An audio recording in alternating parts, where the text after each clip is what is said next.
Hello, I'm Emelie Tolley. Welcome to Life with Herbs.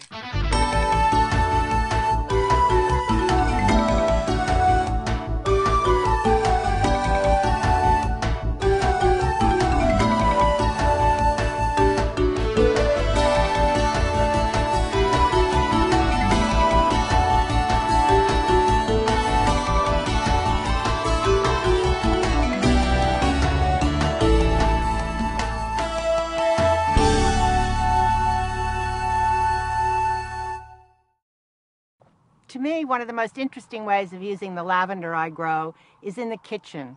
I was amazed 15 years ago when I discovered that lavender is a common ingredient in French provincial kitchens, where it's used in everything from the famous herb de Provence that flavor grilled meats and vegetables to delectable chocolate desserts.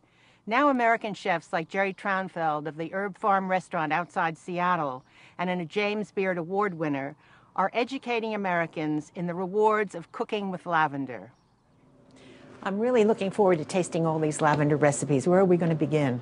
Well, with one of my favorites, which is lavender shortbread. It's just a very simple recipe, 4 ingredients. That's great. I love shortbread anyway, so I'd love to see what it tastes like with lavender. So this is the beautiful lavender that we just picked. This is actually lavendin. It has very stiff stems, so you can easily just take the bottom. Maybe you can help me with a few of them. And I just need 4 teaspoons for this recipe, so we're almost there. The way I'm going to incorporate the lavender into the shortbread is to grind it with the sugar.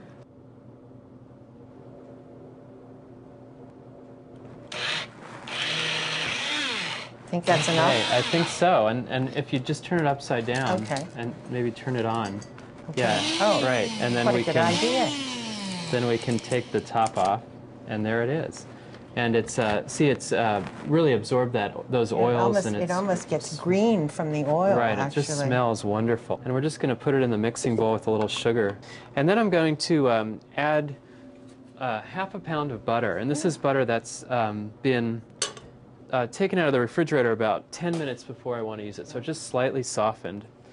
And it's going to be mixed up with the paddle attachment on this mixer.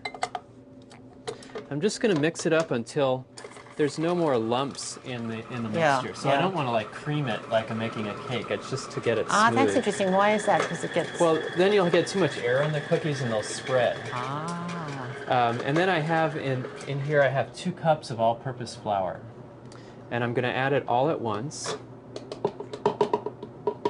And you don't have to bother with rice flour and all of that stuff that people always talk about. The best shortbread is just sugar, butter, and flour. Great. And of course, when you add the lavender, it adds that extra depth. Can you make that lavender sugar ahead of time? You can, and it's also a great way if you have a great harvest of lavender. It's a good way to store, actually preserve the lavender. Because you can grind it with sugar, and then you can put it in the freezer in little Ziploc bags. And can you do that with different herbs as well, other herbs? I do it a lot with lemon verbena. That's my favorite. It's got that intense lemony, and it's a great way, a great little trick for storing it for the winter. You just can process quite a bit with sugar and put it in Ziploc bags. It's almost like making a pesto. Okay, and this is the dough. So every time I roll it, I'm just picking it up and moving it a little bit. And you want this quite thick, about 1/4 inch thick. And then these just get put on a parchment-lined baking sheet.